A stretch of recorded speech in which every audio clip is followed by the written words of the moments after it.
blackness.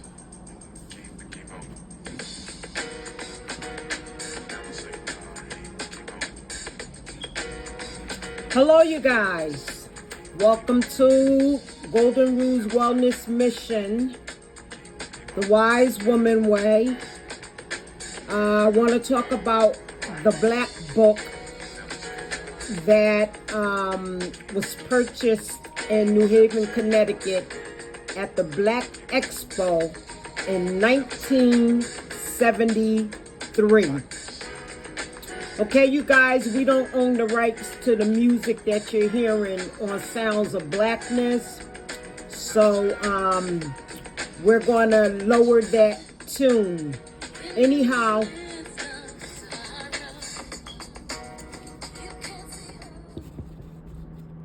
we guys want to send a message, tell a little story quickly about this here black book. This book was purchased by Elizabeth Lyde after returning to the Black Expo in 1973 in New Haven, Connecticut, with the rest of her money to pay for this book. The first day she went, she saw the book. The pictures grabbed her attention. The pictures just literally have a lot of information. Just by looking at the picture, it'll get you wondering, what is this book all about? A very good book. This book was re-entered, I believe, by Toni Morrison, a great author, God rest her soul, along with Middleton, who's part of the author of this book. Anyhow, this book was purchased by me, Elizabeth Lyde, at the Black Expo back in 1973. As I said earlier, the Black Expo was magical for me at 12 years old, and I went there when I was 11. Magical because everything at the Black Expo I was able to identify with, and it blew my mind. I'm talking about all type of African masks made by African people of the continent and of the diaspora, jewelry, African clothing, dashikis. Of course, you know, the shea butter was there, the black soap, and these incense that came, that they imported from out of Africa, along with many other things. There was books galore, and this is the book that I chose. I was walking by one of the vendors' table, and this book right here, the black book, it just stood out to me. Well, anyway, make a long story short, I didn't have all the money for it, so when I went back home the next day and we was going back to the trip for the second day at our school, when I was at Horace Day Middle School, New Haven, Connecticut, we called it a field trip. I didn't have enough money to purchase this book, but this book stayed on my mind all day and all night. I just knew I had to have this book by any means necessary.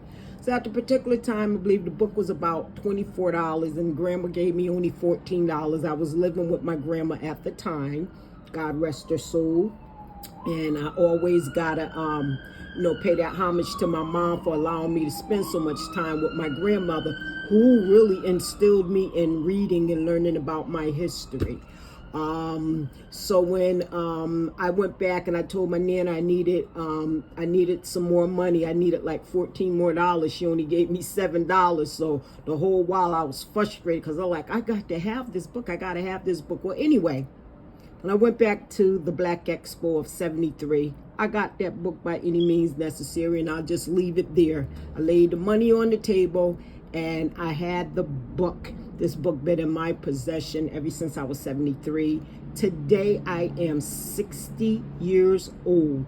I have shown lots of people in my family this book, but this book impacted my life so much so that I wasn't such a great reader when I got it.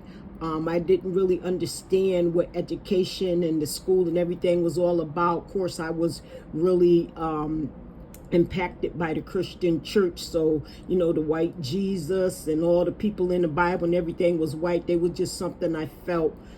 Being that I was a Libra, not that no one else can feel, but being that I was a Libra, I felt something deep within that connected with this book, and I knew I had to have it. The kid with the watermelon head coming out of the watermelon, the black body burning, the Olmec head there in Mexico, the Benin head there in the museum somewhere in France or London. And you know how we do the stories with the quilt, and you know the cowboys in the West, and you know our early dancers and singers. And so I identify with so much with this book. Just by the pictures alone, I had to have this book, and I got it. So here we go. 2022, October again. Normally the expo in 73, I believe that was in early October. Nevertheless, here we are again. And we're having the Connecticut Black Expo. That's going to be at the Floyd Little Field Center. And that's going to be on October the 29th, a Saturday, and then October the 30th on that Sunday. So please get your tickets now. And as a matter of fact, I'm going to continue posting the Black Expo, and I really think you should bring your children, your family, and everyone you can to that Black Expo, because it's going to expose your children to a whole lot of things about them that look like them, that they can identify with. Okay? Because for too long, we as a people been brainwashed. You know, we were stripped of everything, our religion, our God, our everything, you know, our way of life, you know, and the spiritual, all the spiritual connectivity that we once had through our African spiritual systems, which kept us on this planet for thousands of years, if not million. And we know about the Lucy story. They have a replica at the Peabody Museum, Yale's Peabody Museum. And we know she dates back, it says some, I believe, some million years. I haven't been to the museum in maybe about 3 years. Nevertheless, the point of this story, the moral of this story, whatever you want to call it, the Black Expo is coming this weekend. Please, my people, there's so much to pull from this for you, the whole family, but I'm talking about particularly your children.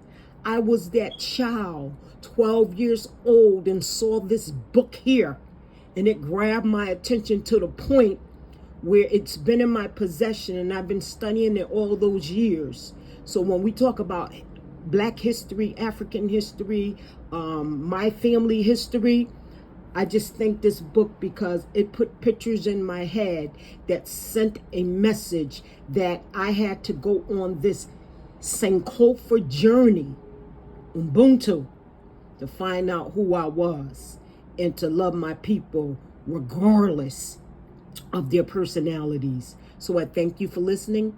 Thank you guys for tuning in. I really do.